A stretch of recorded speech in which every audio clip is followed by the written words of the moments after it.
Hello everyone and welcome back to another AFK journey video. In this video we're going to be going over the CRAZED SHELLBRUTE, all of his abilities, as well as a couple of recordings from players who have attacked him on the Vietnam server, and then also our theory crafting at this stage about which teams are probably going to do the best for this boss.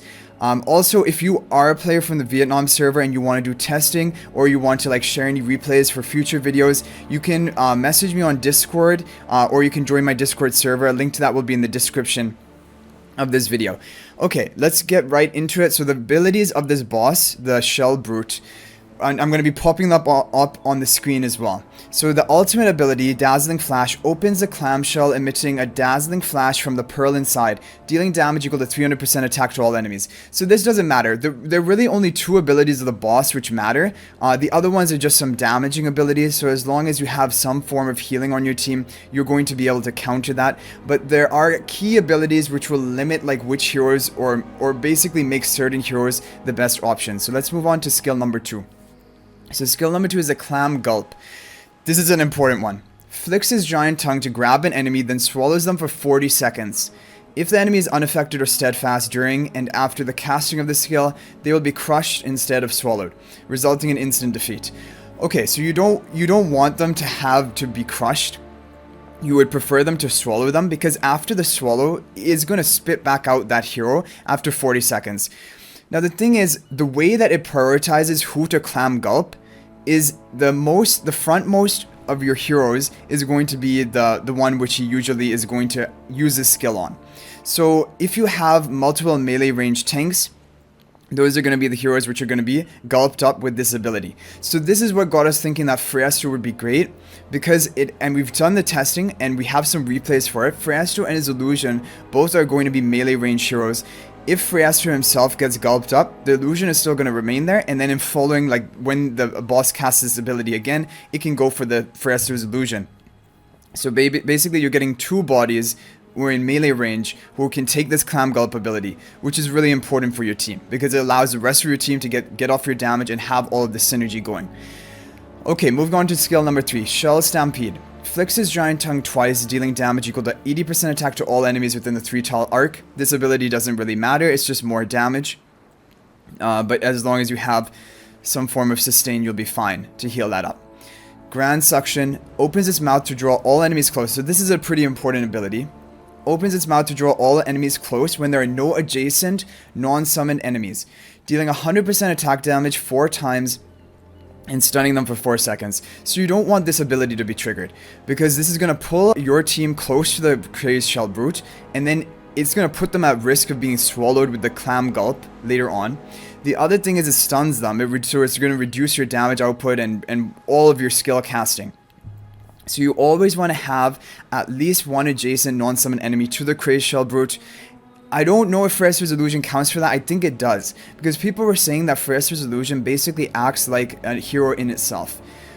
And also, even if it doesn't, we're planning to run another melee hero, because with the Clam Gulp, you're actually going to want to have Freyaster, his illusion, and then a third melee hero, because as the fight goes on, I think he can gulp up 2 heroes at one time. That's what people were saying, when the boss gets to 30 seconds left, he begins gulping up more than one. So we'll watch the replay and we'll try to pay attention to that. Okay, let's move on to the final skill. This is also important. Water Barrier. The Clam and Anemones generate a water barrier together, reducing the damage taken by 70%. The barrier will disappear after taking 2 hits of base damage that each exceed 300% of the caster's attack, and will regenerate in 10 seconds. This is a really important ability, because you want to have a hero in here who has multiple skills, or at least a low cooldown skill, that will have 300% attack multiplier or higher, basically, in order to break through the shield. And they're going to regenerate the shield every 10 seconds. You're going to have to do 2 of these hits of 300% attack multiplier or higher within that 10 seconds, and then begin dealing your damage. So this is really important, because if you run a team, for example, that doesn't have anyone who has a skill multiplier over 300% base attack, then you're not going to be able to break the shield, and your damage dealt is going to be really reduced.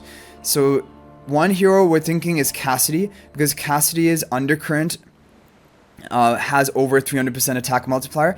Cassidy casts it on somewhat of a cooldown, but also her running tide can empower your normal attacks, causing after a certain number of normal attacks of your team to proc the undercurrent as well, if you have a plus 10 exclusive equipment upgrade of Cassidy. So that's something we're thinking. The other thing people are using is Lily May. Lily May, I think, has, I think her ultimate ability is over a 300% attack multiplier. And Lily May also deals a lot of damage to this boss, so people are trying that in like a wilder type comp. So we have a replay of basically a wilder version with Fiesto, and then also a Lightbearer version with Fiesto. What I'm thinking right now is I'm suspecting that the Lightbearer team is going to be the best, because we know for these bosses, like even in battle drills, the Corrin team outputs the highest amount of damage. So one team we're thinking, and I'll show it on screen right now, is having Fiesto and Fiesto's illusion, of course, having the Mikola in here as another melee hero who can be swallowed by the boss, and also who provides some sustain to your team and gives your team the whole attack buff, right? 20% attack buff by controlling the honor arena, and then can give haste as long as she's alive. And then running the 3 Lightbearers, Corrin, Rowan, and Cassidy. Cassidy for the over 300% attack base damage skill, which is going to break the boss's shield, and also just empowering your damage. And Corrin for your major damage output, and Rowan for boosting the energy of your team to keep casting ultimates. With the Tide Call spell to increase the damage the boss receives. So this is basically the team we're planning concept that might be the best, but people have right now in the Vietnam server, with the wilder type team using Lily May, they have been doing kind of the highest damage right now. So let's move over to the replays we have. So first of all, we have a replay showing the wilder team with Bryon, Lily May, Damien as the 3 wilders. So Damien for the sustain. I think Damien could probably be replaced. This was just like a testing thing. Lily May for your damage. Bryon's magic charms increase the damage dealt to enemies that are targeted by Bryon. And Fiesto, even at legendary, like this is the thing about this boss. Even if your Fiesto is not built up, like even at low copies, he should be able to work, because he's just basically there as fodder to be swallowed. Okay, let's begin the replay right now. Okay, so one Fiesto gets swallowed, but the other Fiesto is remaining behind, as you can tell. Mikola is also in the front. Lily May deals that damage. It's got to be, I think her ultimate ability has to have over 300% multiplier. And we need to take a look at Bryon as well, because I'm not sure if he has a multiplier higher than that. So the second Fiesto just got swallowed over there.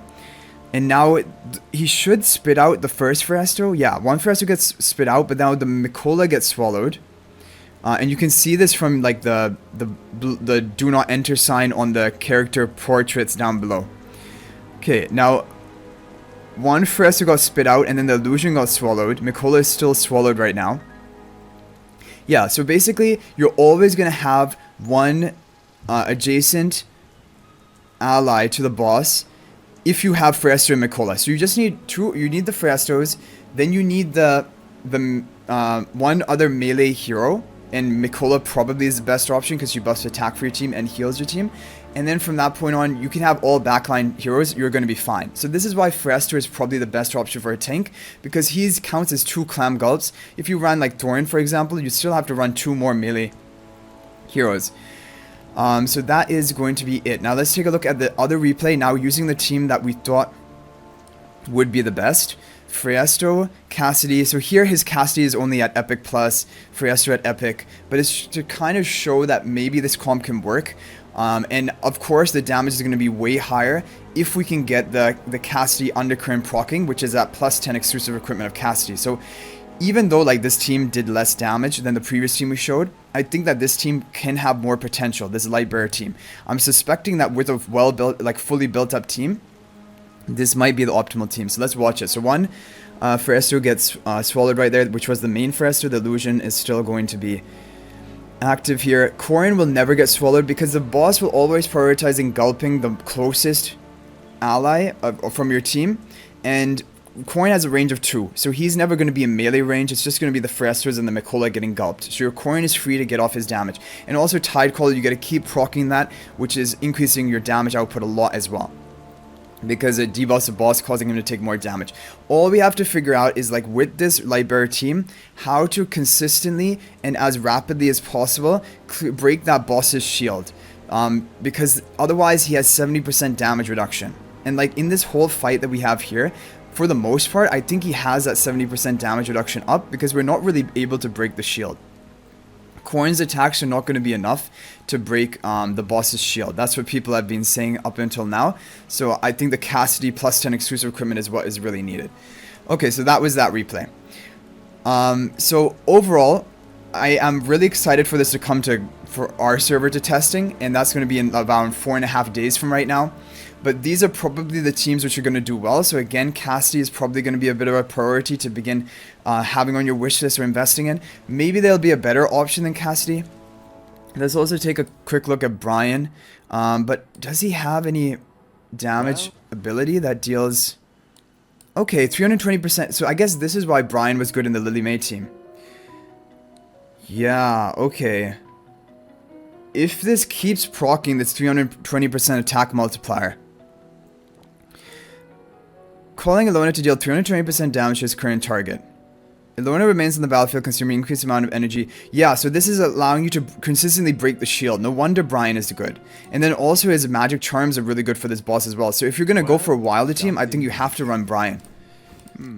You have to run Bryon. Increase the target damage taken by 20%. Looking at Lily May, I think probably only her ultimate would be the one which could break the boss's shield. Like, it deals 200, but it deals 400% if they cannot, like, to bosses. So that is going to break the shield, but, like, that's on too low of a cooldown, right? Just her, or too long of a cooldown, just her ultimate. So you're going to need the Bryon to consistently break the shield, but Bryon, Lily May. And then final hero, I think you probably can even pass on Damien. I think you could just go for more damage. It looks like the boss doesn't have that high damage output. Like, just your Frestos, Mikola would be enough, and then you have your triple damage dealer. Like Lily May, Bryon, and then one more Wilder hero. Who could it be? Who would be great for this boss? Oh, not Rogue. Wilder? All? Unlikely Tassi, she doesn't have good single target damage. Yeah, the problem is oh, Lenya. I feel like Lenya is going to be the best. It honestly could be. That could be. And then otherwise the Lightbearer team, Fresto and Mikola. But seems like even with like low investment into Fresto, you're going to be fine for this team. Like, he's just there as the bodies. He doesn't really do much other than that. So like, you don't even need a built up Fresto for this, I think. So that's probably, this is really exciting. So I hope you guys enjoyed this video. Let me know what you thought in the comment section. If you want to talk to me more, you can join my AFK Journey Discord server. There's a link to that in the description of this video. And you can ask me questions there as well. I try to respond really fast because I check Discord regularly. But thanks for watching, guys. That's going to be it for this video. I'll hopefully see you in the next video. And until then, everyone, peace out for now, and thank you for watching.